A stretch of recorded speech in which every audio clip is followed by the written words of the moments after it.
Thank you for watching this Last Mile Profits video. Could your front garden be the perfect location for a parcel locker? Keep watching to find out more. Last Mile Profits is brought to you by Parcel Pending by Quadient. Gary, have you ever thought about having a locker in your front garden?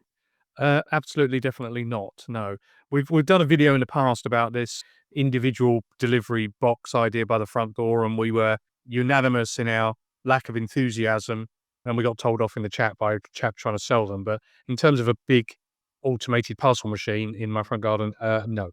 Well, there's apparently an entrepreneurial chap somewhere close to Nantes in France who has actually installed a Impostal Mondial Relais parcel locker in his front yard. And apparently, as you can imagine, you remember the vid we did on NIMBY, not in my backyard? I do remember it. A lot of the other residents got upset. They apparently wrote to the council. The council doesn't like it either. But I wonder what your take is on it, because, we're going to show the picture either below or above. It doesn't look so bad compared to the garden overall. Well, I think that's it. With all of these things, it's context, right? So I think a lot of people imagine all of France being beautiful. When you think of France, you think of Paris, the Eiffel Tower, the Champs-Élysées, the beautiful vineyards of the Loire Valley, the Côte d'Azur, Saint-Tropez. This is the image of France you get. Clearly, not all of the country can live up to that kind of imaginary tourist ideal. And without putting too fine a point on it, I have seen the picture of the little video of the locker in the garden. And I would say the locker is probably slightly more attractive than the garden shed it sits in front of. So within that context, I'm not anti. I don't think it's taken anything away from the vista, because I think the vista was pretty bloody awful in the first place. So that's my view.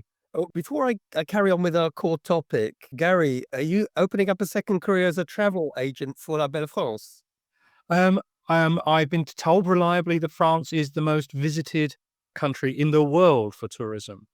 Now, I did make the point that maybe people are passing through because it sits in the way of a lot of cross European journeys. If you want to go from Holland to Spain, you are going to visit France on the way. And that didn't get me very many brownie points with my current French employer. But no, I don't think a tourist career beckons for me.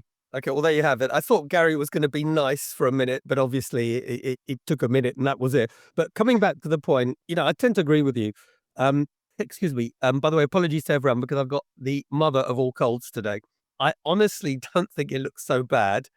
You have in residential areas, even in private houses, people do small shops and post offices and other things. I've seen things like that in small villages. So I live in the land of the garden gnome. The hideous decorative things that people who put in their front garden and back garden in the UK are the stuff of legend. Little miniature windmills and concrete spaniels and chainsaw mushrooms. There's all kinds of awful things you can put quite illegally in your garden without actually improving the vista. At least this has a function, and it's going to improve the facilities in that area, if not the look of it. I think, to be fair, there should be some kind of rules to make sure that, you don't end up with a 1,000 cell locker covering the whole front garden and having, tens of cars driving in and out to pick up their parcels. But this one really doesn't seem so big. And I can't imagine that you'd have more people coming to that locker than you would to a small shop in a village, which could be in the same sort of residential street. So I think we're aligned that maybe. Well, I did hear a thing on the radio a few years ago about there's an elderly lady but she put a bird feeding table up in her back garden to feed the local bird life, and she put food out every day. And her neighbours complained about the bird table. They said it was attracting too many birds, and then the birds were attracting cats. And it all seemed very, very unreasonable and unfair of her neighbours to pick on the old lady who just enjoyed looking out of the garden window to see what was going on. So with this story, you're immediately on the side. I assume you're on the side of the little old lady enjoying the bird table, right?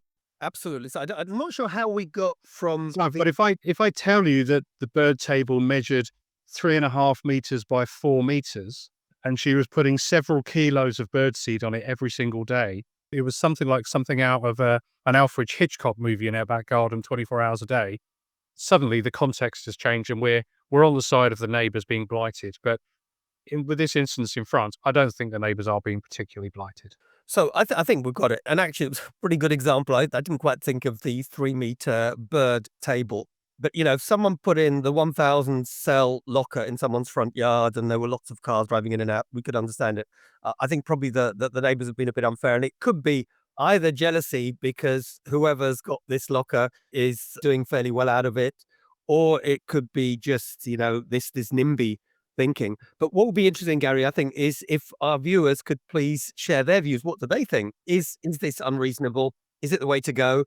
Maybe people have got photographs of more outrageous things in people's front yards. But, from my perspective, I'm with you. I don't think that this is unreasonable. Let's see, maybe we can do a follow-up after a while to see what happens in 6 to 9 months' time. Do the council win, or does the resident win, keeping his Mondial Relay locker?